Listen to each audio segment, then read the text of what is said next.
November 3, 1944, Hürtgen Forest, Germany. The temperature hovered just above freezing as Staff Sergeant Jack Hatcher pressed his cheek against the cold walnut stock of the captured rifle. Through the Zeiss optic, magnifying the distant tree line by 4 times, he could see individual pine needles swaying in the morning wind. His breathing slowed to the rhythm he had practiced 10,000 times. Finger resting gently on the trigger, crosshairs settling on a German helmet barely visible 600 yards away. Hatcher had fired expert with the Springfield .3 in basic training. He had qualified as a designated marksman with the M1903A4 scoped rifle. In 8 months of combat across France and into Germany, he had made shots that earned him a reputation as one of the best riflemen in the 28th Infantry Division. He knew what accurate shooting felt like, but nothing in his experience had prepared him for what happened when he squeezed the trigger on that carabiner 98 Kurz. The rifle's report was sharp and clean.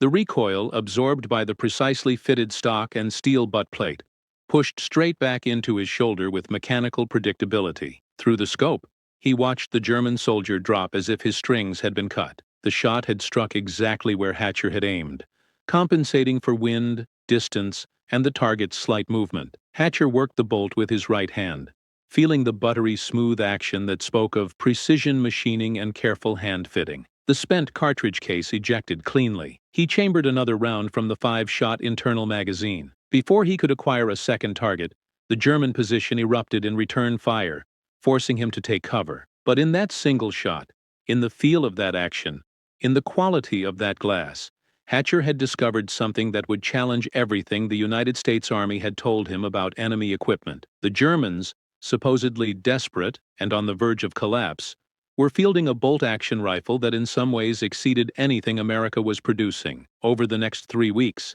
Hatcher would fire over 400 rounds through that captured Kar98k. He would test it against his issued M1903A4. He would measure group sizes, test reliability, and push the weapon's capabilities to their limits. His findings, documented in letters to his brother and later in formal reports, would reveal uncomfortable truths about American weapons development and the myth of inherent American technological superiority. The story of what an American sniper learned from a captured German rifle is more than a tale of comparative ballistics. It is a case study in engineering philosophy, manufacturing quality, and the dangerous assumption that victory in war validates all decisions made during it. Most significantly, it reveals how American mass production, while enabling victory through quantity, sometimes sacrificed qualities that mattered intensely to the men whose lives depended on their weapons. The Springfield's legacy and limitations. The United States rifle, M1903A4, was itself derived from the German Mauser design, copied after the Spanish-American War. Modified for sniping in 1941, it featured a Weaver M73B1 scope, providing 2.5 power magnification, mounted to the left side of the receiver. Over 19,000 were produced during World War II. The M1903A4 served adequately. It was reliable, chambered for the powerful .3006 cartridge, and proven in American hands for decades. But adequate is not excellent, and American snipers were discovering the difference when engaging German Scharfschützen armed with scoped Kar98k rifles. Hatcher experienced this disparity firsthand on October 17, 1944, near Schmidt. In a 3-hour counter-sniper duel, the German sniper at 700 yards placed shots within inches of Hatcher's position repeatedly. Hatcher's return fire couldn't match that precision. When infantry overran the German position that evening,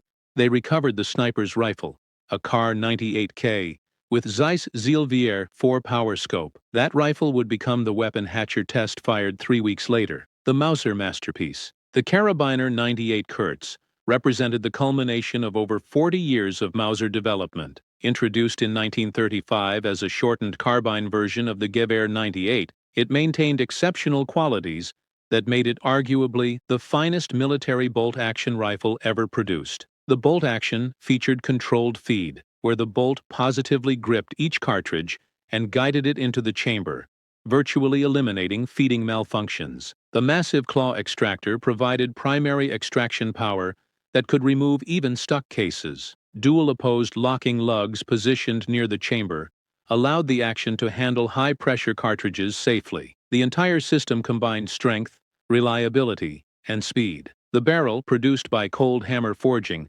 delivered exceptional accuracy. This process work hardened the steel and created bore dimensions consistent to within 0.0005 inches. Combined with carefully cut four-groove rifling, these barrels achieved sub-minute of angle accuracy with quality ammunition. The stock, typically European walnut, was hand-fitted to each action. Unlike American mass production with tolerances allowing interchangeability without fitting, German manufacturing emphasized handwork. Each stock was inlet to its specific receiver, providing consistent bedding that enhanced accuracy. The trigger broke cleanly at 4 to 5 pounds with minimal over-travel. While not target quality, it far exceeded typical military triggers. The rifle weighed 8.6 pounds empty, providing stability for accurate shooting. The internal magazine held 5 rounds of 7.92 by 57 mm Mauser ammunition, effective beyond 800 yards. For sniping,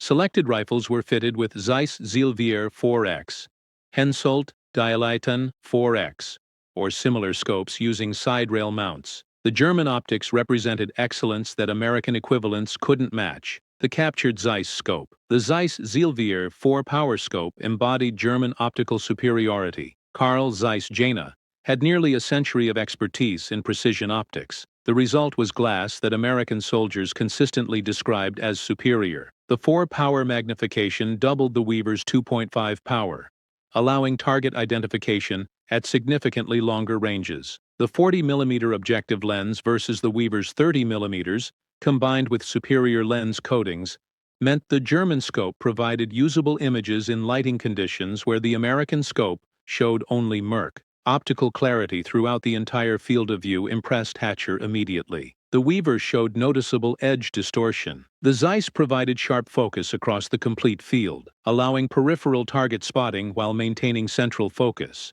The steel construction, though heavier than aluminum, proved far more durable. Adjustment turrets provided repeatable, precise clicks. The generous eye relief prevented scope bite. Most impressively, the Zeiss maintained 0 through temperature changes and rough handling. Hatcher dropped it, fired it in freezing rain, and subjected it to temperature extremes. The 0 never shifted more than 1 minute of angle. Each Zeiss scope required approximately 60 hours of skilled labor, lens grinding by master craftsmen, coating application in controlled chambers, hand-fitting to micron tolerances. This excellence couldn't be mass-produced at American speeds, but it created optics of unmatched quality. The accuracy test. Hatcher's formal testing began November 8 during a brief lull in fighting. With his platoon leader's permission, he devoted 3 days to comparative evaluation using 50 rounds of captured German ammunition and 50 rounds of American M2 ball. The testing location was a meadow with clear 500-yard range. He constructed sandbag firing positions and placed targets at 100, 200, 300, 400, and 500 yards. At 100 yards, both rifles performed similarly. The Springfield averaged 1.7-inch groups. The Kar98k averaged 1.4 inches. At 200 yards, the gap widened. Springfield groups opened to 3.8 inches. The Mauser maintained 2.9 inches. 300 yards revealed clearer superiority. Springfield groups averaged 6.5 inches. The Kar98k held 4.2 inches. 400 yards became dramatic. The Springfield scattered shots across 10-inch groups. The Kar98k maintained 7 inches. 500 yards showed decisive advantage. Springfield groups spread to 15 inches, large enough that center mass hits became uncertain. The Kar98k held 9-inch groups, tight enough for reliable hits. Hatcher documented his findings in a November 11th letter to his brother. The German sniper rifle outperforms our Springfield in every measurable way. The scope is clearer and brighter. The action is smoother.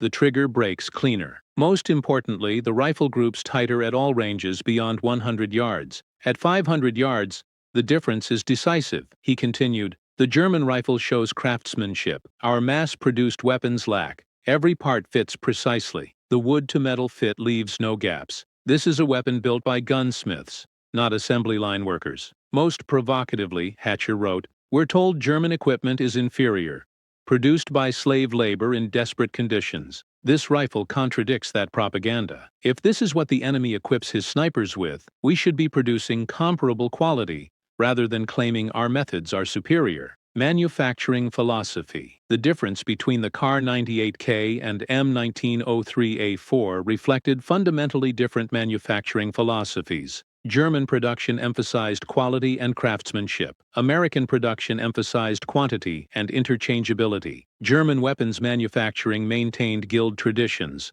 Master gunsmiths oversaw production. Apprentices trained for years. When a gunsmith assembled a Kar98k, he hand-fitted components to that specific rifle. The bolt fitted to that receiver. The stock inlet for that action. The trigger adjusted for that mechanism. This produced exceptional individual weapons but limited production rates. American manufacturing prioritized interchangeability and speed. Parts were machined to tolerances loose enough that any component would fit any rifle without hand-fitting. This allowed assembly by minimally trained workers in mass production facilities. It enabled field repairs using parts from multiple sources. Production rates could increase by adding workers and machines, but something was lost. The loose tolerances that enabled interchangeability introduced inconsistencies affecting accuracy. Barrel bedding varied. Bolt fit was adequate, but not optimal. Triggers functioned but lacked refinement. The weapons were soldier-proof but not exceptional. The difference manifested in many ways. A Kar98k's bolt cycled with butter-smooth precision. An M1903's bolt felt rough. The German trigger broke cleanly. The American trigger crunched. The Mauser's stock fit precisely. The Springfields showed gaps. Individually minor, collectively these differences determined whether a rifle was adequate or excellent. American ordnance officials understood this trade-off. They acknowledged German superior craftsmanship, but argued correctly that war would be won by quantity, not quality. Better to field 1,000,000 adequate rifles than 100,000 excellent ones. The strategic calculus was sound, even if soldiers carrying adequate rifles might disagree. If you're enjoying this deep dive into military history and weapons development, please take a moment to subscribe to our channel. We bring you the untold stories of the firearms, innovations, and individual discoveries that shaped warfare. Hit that subscribe button and click the bell icon so you don't miss our upcoming episodes on more fascinating weapons comparisons and historical insights. The ammunition factor. German military ammunition quality exceeded American equivalents. The 7.92 by 57 mm Mauser used a 198-grain boat-tail bullet with superior ballistic coefficient.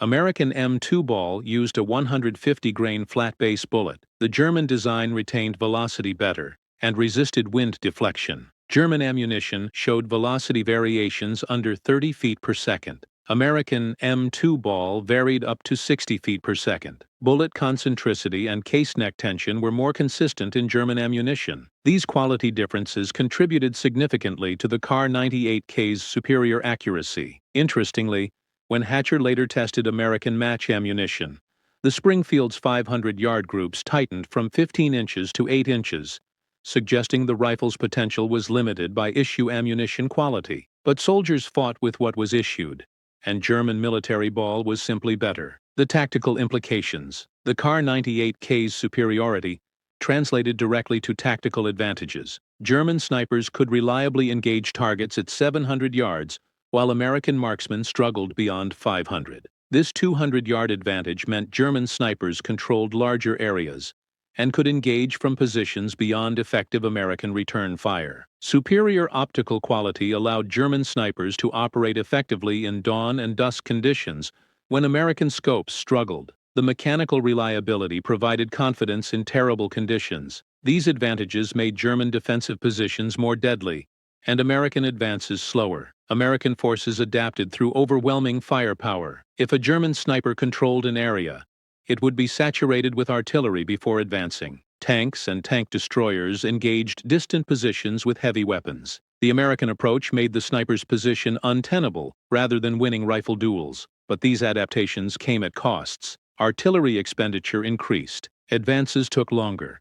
Casualties mounted. American after-action reports consistently mentioned German sniper effectiveness as a significant factor in high losses. The Eastern Front perspective. Soviet snipers confirmed the Kar98k's qualities from another front. Soviet Mosin Nagant sniper rifles with PU or PE scopes were adequate, but reflected the same mass production compromises as American weapons. The Mosin action was cruder than the Mauser. Soviet scopes lacked German optical quality. Ammunition showed significant variation. Vasily Zaitsev, the famous Stalingrad sniper, wrote about encountering German snipers with superior equipment. Their scopes could see in conditions where ours showed only darkness. Their rifles shot truer than ours. We compensated through cunning, fieldcraft, and patience, but better equipment would have saved many Soviet lives. Soviet snipers who captured German rifles often retained them as personal weapons despite regulations. Some of the Soviet Union's most successful snipers used captured Mausers for much of the war,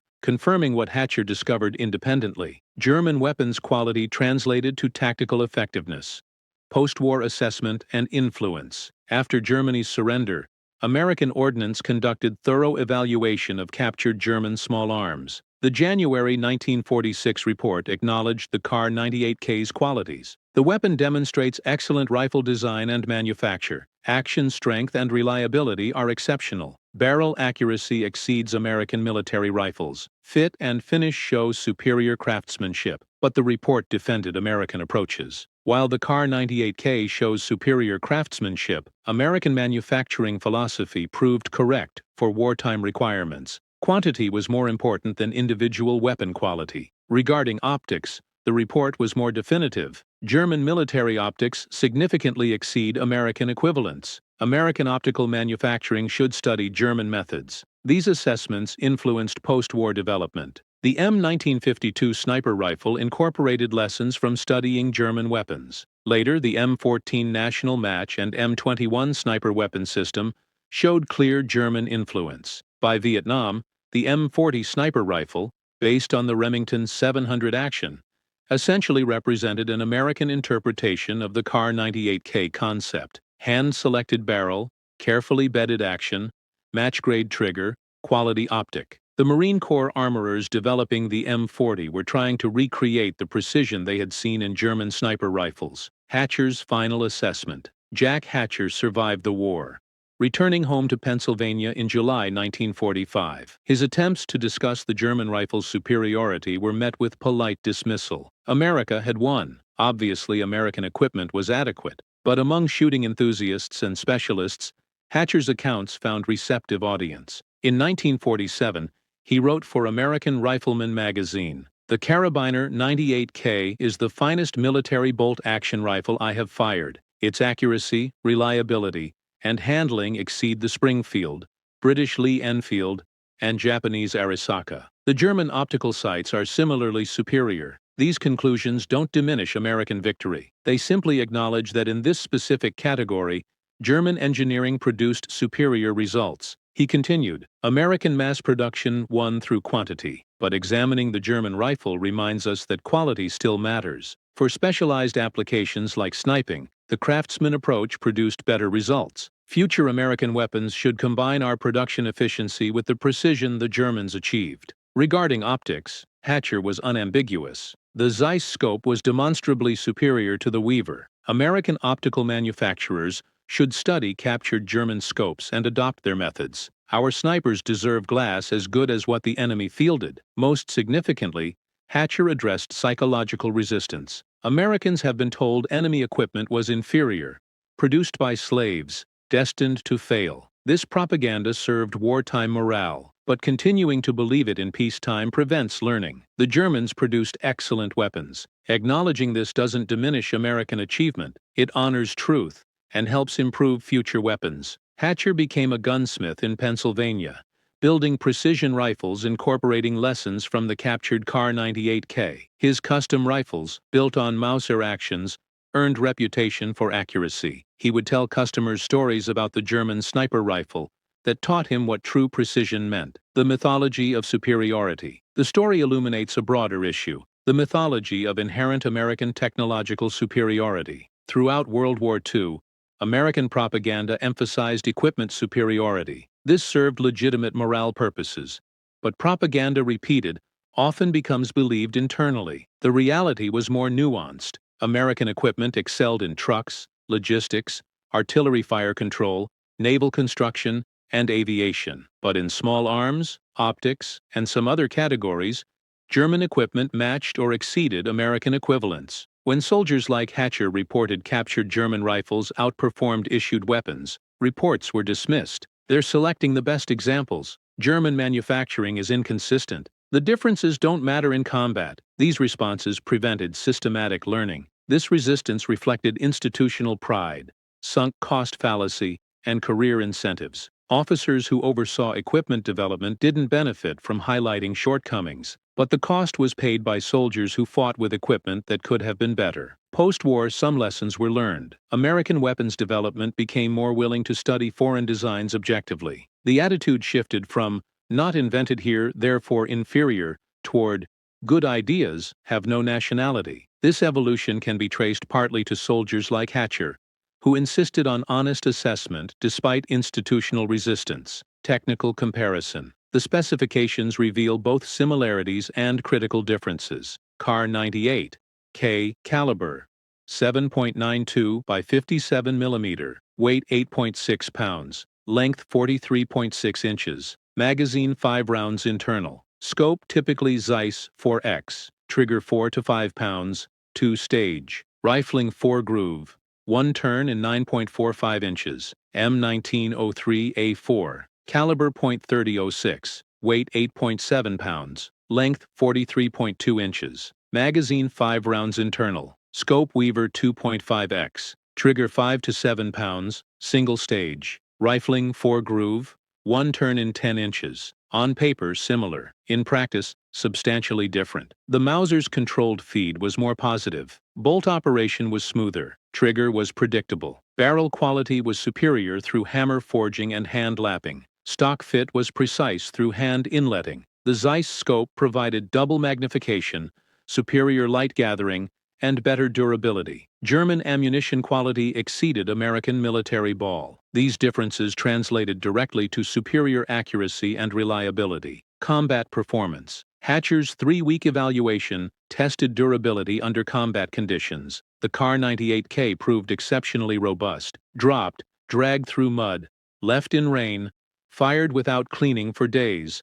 The rifle continued functioning reliably. The action cycled smoothly even when visibly dirty. Accuracy degraded only slightly after several hundred rounds without cleaning. The M1903A4, while reliable, required more maintenance. After approximately 100 rounds, accuracy began degrading noticeably from fouling. The Kar98k maintained adequate accuracy considerably longer between cleanings. The Zeiss scope maintained 0 throughout all abuse. Hatcher deliberately banged it against trees and submerged it in water. The German optic never lost 0. The Weaver scope required re-zeroing twice after impacts. The rifle's handling characteristics also differed. The Kar98k felt balanced, with weight distribution, making it feel lighter than actual weight. The bolt handle placement suited rapid manipulation. The trigger was predictable enough for good precision. The Zeiss scope's generous eye relief and clear sight picture reduced cognitive load. These factors accumulated into a weapon that was simply more confidence-inspiring to shoot. Hatcher noted he looked forward to practice with the Kar98k while viewing the M1903 as necessary work.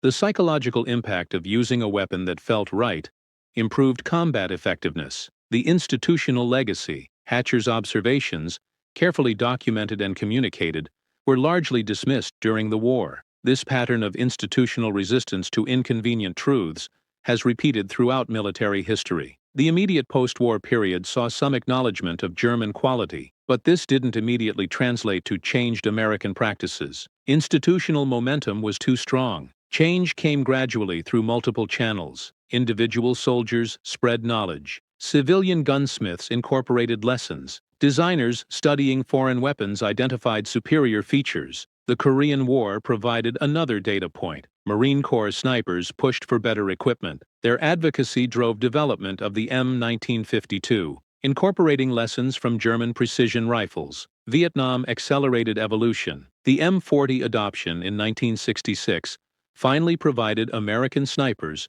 with a rifle built to standards comparable to the Kar98k. Modern American sniper rifles represent full absorption of lessons Hatcher identified in 1944. Hand-selected barrels, careful bedding, match-grade triggers, quality optics. These features distinguishing the Kar98k are now standard. The learning curve was slow, but lessons were eventually learned. The final verdict. After examining all evidence, a clear verdict emerges. The German rifle was superior in most meaningful measures. The Kar98k's advantages included superior inherent accuracy, significantly better optics, smoother bolt operation, better trigger, and better ammunition. The M1903A4's advantages included better spare parts availability and compatibility with American logistics. In direct comparison as sniper rifles, the Kar98k was the better weapon. A German sniper had measurable advantages. He could shoot accurately at longer range,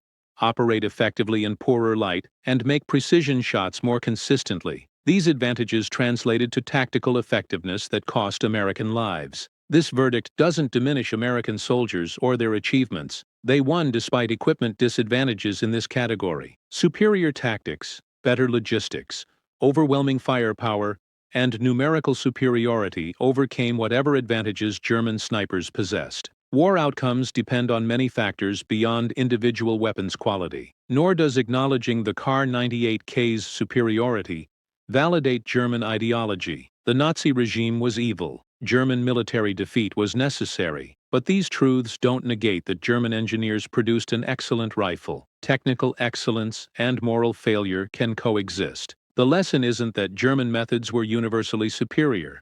American mass production was correct for winning a global war. But within specific applications, specialized requirements sometimes favor quality over quantity. Sniper rifles represent one such application. Conclusion. The story of an American sniper discovering a captured enemy rifle exceeded his issued weapon illuminates truths about engineering, manufacturing, and institutional behavior. Jack Hatcher's experience in the Hurtgen Forest was replicated by countless soldiers, but his careful documentation ensured his observations contributed to institutional learning. The Kar98k represented a philosophy, emphasizing quality, craftsmanship, and precision. German gunsmiths produced a weapon extracting maximum accuracy from bolt-action technology. The result provided genuine tactical advantages, not decisive strategically, but significant at individual engagement level. American manufacturing prioritized quantity, interchangeability, and efficiency. This approach won the war through overwhelming material superiority, but it sometimes sacrificed qualities that mattered for specialized applications. The institutional resistance to acknowledging enemy superiority reflected human nature and bureaucratic incentives. But this resistance carried costs measured in tactical effectiveness and lives. Hatcher's persistence in documenting truth despite institutional dismissal exemplified military professionalism. His work contributed to eventual improvements, giving later soldiers better equipment. Today, when American snipers carry rifles like the M2010, built to precision standards equaling or exceeding the Kar98k, they benefit from lessons learned slowly over decades. The modern American sniper rifle incorporates the hand-fitting, quality optics, and precision manufacturing that distinguished the Mauser. The Kar98k reminds us that technological superiority isn't automatic. It must be earned through excellent engineering, quality manufacturing, and institutional willingness to learn from all sources, including adversaries. The German rifle achieved excellence through dedication to precision. American rifles eventually achieved comparable excellence by learning to combine mass production efficiency with specialized quality where it mattered. Jack Hatcher, firing that captured rifle in November 1944, glimpsed these truths before his institution was ready to accept them. His story endures as testament to the value of honest assessment, the danger of institutional defensiveness, and the eventual triumph of truth over mythology. The American sniper couldn't believe the Kar98k's accuracy because he had been told enemy equipment was inferior. When experience contradicted propaganda, he chose truth. That choice, replicated by others over time, ultimately made American weapons better and American soldiers more effective. The Kar98k earned its reputation as one of history's finest military bolt-action rifles, not through propaganda, but through performance. Soldiers who used it recognized its qualities. Modern shooters who fire original examples confirm what Jack Hatcher discovered 80 years ago. The rifle was simply excellent, a product of engineering skill and manufacturing pride, worthy of respect, regardless of whose hands held it.